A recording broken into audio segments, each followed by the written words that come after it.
Have you ever looked at one of those old TV boxes gathering dust and just seen potential? Well, today, we're going to turn that potential into some serious power. We are building a full-featured GLPI IT asset management server right on one of these super low-cost devices. It's really the perfect low-power, high-impact solution for any small or medium-sized IT shop. All right, so let's take a look at the software stack we'll be using. We're building this on a rock-solid foundation with Armbian, which is a Debian-based OS that's just perfect for this kind of hardware. Apache 2 is going to serve up all the web content, PHP provides the brainpower, and MariaDB will store all of our precious data. And of course, tying it all together is the star of the show, GLPI version 11. It's a classic, super robust LAMP-style stack. So, here's our game plan. We've broken it down into 6 clear phases. We're going to start with the absolute basics, getting the boot media ready, and we'll finish out by locking down the server tight. So let's just dive right into phase 1. Okay, first things first, we need to create our bootable drive. This is the foundation for the entire project. And I'm not kidding.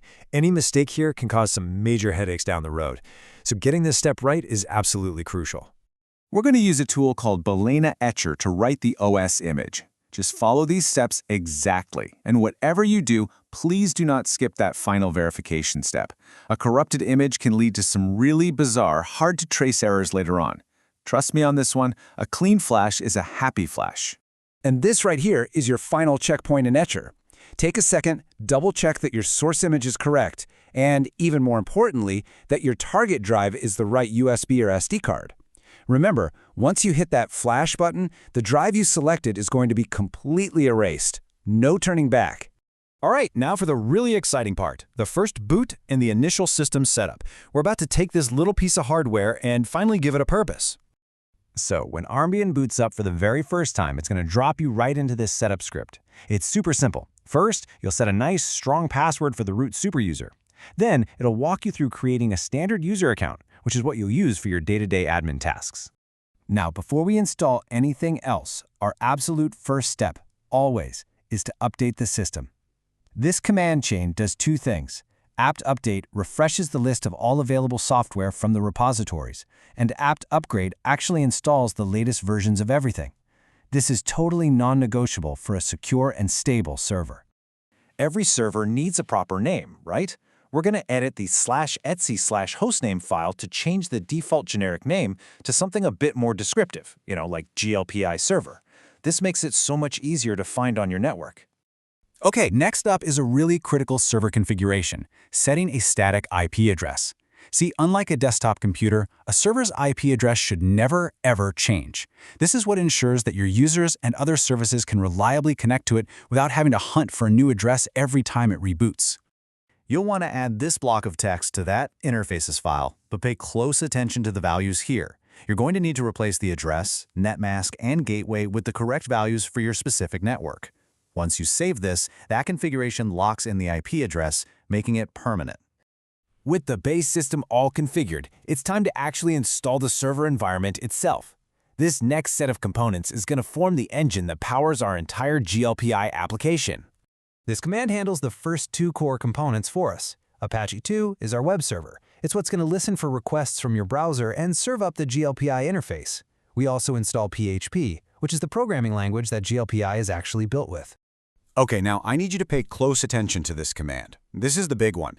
It installs our MariaDB database server and a whole laundry list of specific PHP extensions that GLPI absolutely needs to function correctly. We're talking stuff for handling images, connecting to the database, LDAP integration, and a whole lot more. Missing even one of these can cause some really weird errors later. So, with the environment all ready to go, let's create the dedicated database for our GLPI system. Think of this as its home. It's where all of your inventory data, your tickets, and user info is going to live. We'll kick things off by logging into the MariaDB command line using the MySQL client. We're logging in as the root database user, so it's going to prompt you for that password you set up during the installation. And here's a great pro tip. You can actually run this entire block of SQL code all at once. In just 4 quick steps, it creates the database, creates a dedicated user account for GLPI, grants that user all the permissions it needs, and finally, it reloads everything to make the changes live. Easy peasy. We are in the home stretch now. Believe it or not, the command line work is mostly done. It's time to switch over to the web browser and configure GLPI itself. But wait, first, one last little command line tweak. We're going to edit the main PHP configuration file, php.ini. This is a super important step to avoid some really common performance bottlenecks, especially with memory limits and file upload sizes. So, inside that php.ini file, just do a search for these 3 directives. We're bumping up the memory limit to give GLPI more RAM to play with, which helps with complex reports. And we're also increasing post max size and upload max file size so you can actually attach bigger log files or screenshots to your tickets. Okay, now it's time to switch to your web browser. Just navigate to that static IP address you configured for the server earlier. The GLPI web installer is very straightforward. The main thing is, when it asks for the database credentials, you just need to enter the database name, the username, and the password we created a few minutes ago. The installer will take it from there. And there we go. The installation is complete, GLPI is up and running. But our most important job as system administrators is what comes next, securing the system. A system isn't truly done until it's been properly locked down. Right out of the box, GLPI creates several user accounts with different permission levels, which you can see right here.